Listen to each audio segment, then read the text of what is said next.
روزے کا مقصد بھوک اور پیاس کاٹنا نہیں ہے، یہ کوئی خوراک بچاؤ مہم بھی نہیں ہے، بلکہ فرمایا وَشَهْرٌ يُزَادُ فِيهِ رِزْقُ الْمُؤْمِنِ، یہ مہینہ ایسا ہے جس میں مومن کا رزق بڑھ جاتا ہے، اس کا رزق زیادہ بڑھ جاتا ہے، تو یہ خرچہ کم نہیں ہوتا، اس میں تو خرچہ زیادہ ہوتا ہے، تو یہ اس لیے نہیں ہے۔ تو پھر مقصد کیا روزے کا؟ بھوک اور پیاس کا مقصد کیا ہے؟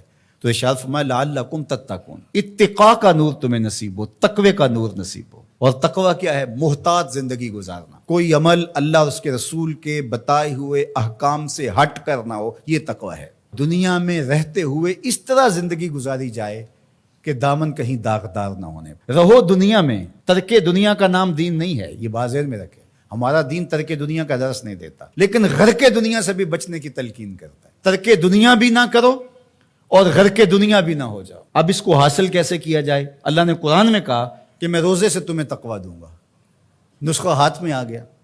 اب سوال یہ ہے کہ روزے سے تقوی کیسے ملتا ہے؟ صحیح حدیث میں ہے، بخاری ہے، اذا جاء رمضان سلسلت الشیاطین، جب ماہ سیام رمضان المبارک آتا ہے تو شیاطین جکڑ دیے جاتے ہیں۔ شیاطین جکڑ دیے گئے، تبھی تو مساجد کے دروازے کھل گئے، تبھی تو نماز کا رجحان پیدا ہوا، صدقہ و خیرات کے لیے لوگوں کے دلوں کے اندر مزید نرمی پیدا ہوئی۔ جو 5 نمازیں بھی نہیں پڑھتے تھے تراویح کے لیے بھی کھڑے نظر آتے ہیں۔ کیوں؟ شیطان بند گیا۔ لیکن کم تولا جا رہا ہے، کم ناپا جا رہا ہے، جھوٹ بولا جا رہا ہے، یہ کیوں؟ نفس موجود ہے۔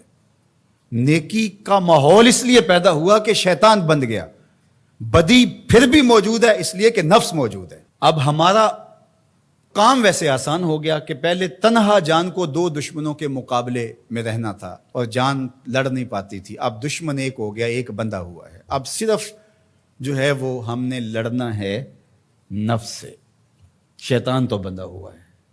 اب نفس سے کیسے لڑیں گے؟ بھوک سے نفس پوج مردہ ہوتا ہے، کمزور ہوتا ہے۔ میرے اور آپ کے آقا و مولا حضور ختمی المرتبت صلی اللہ علیہ وآلہ وسلم نے ارشاد فرمایا یا معاشر الشباب من استطاع منکم الباء فلیتزوج، اے جوانوں کے گروہ، تم میں سے جو نکاح کرنے کی طاقت رکھتا ہے دیر نہ کرے۔ اگر مالی استطاعت ہے، مناسب رشتہ مل گیا ہے تو دیر کا ہے کہ نکاح کر لے۔ اور فرمایا اس لیے کہ نکاح نظروں کا بھی محافظ ہے اور تمہاری پارسائی کا بھی محافظ ہے۔ فَإِن لَّمْ يَسْتَطِعْ، اور اگر طاقت نہیں ہے، کسی وجہ سے نکاح نہیں ہو پا رہا، فَعَلَيْكُمْ بِالصَّوْمِ، تو کثرت کے ساتھ روزے رکھو۔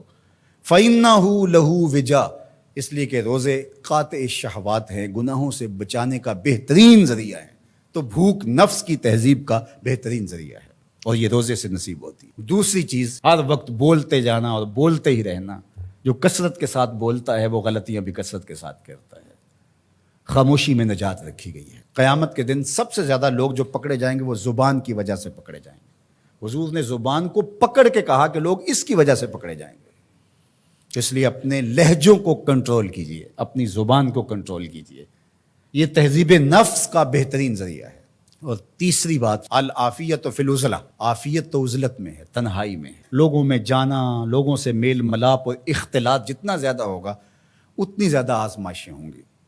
اس لیے جہاں تک ممکن ہو دینی ضرورت کے لیے آپ کو جانا پڑتا ہے، ضرور لوگوں سے ربط رکھیں، لیکن ربط پورا رکھیں، لیکن ربط بھی اچھے لوگوں کے ساتھ رکھیں۔ فرمایا تمہارا کھانا متقی کے علاوہ نہ کھائے کوئی، یعنی جس کی تم دعوت کرو وہ متقی ہو، پرہیزگار ہو۔ اچھے لوگوں کے ساتھ ربط رکھو، نیک لوگوں کی صحبت میں بیٹھو گے نیکی ملے گی، برے لوگوں کی صحبت کے ساتھ بیٹھو گے تو برائی ملے گی۔ تو آئیے میں اور آپ روزے کو اس کے آداب کی رعایت کے ساتھ رکھنے کا عزم کریں۔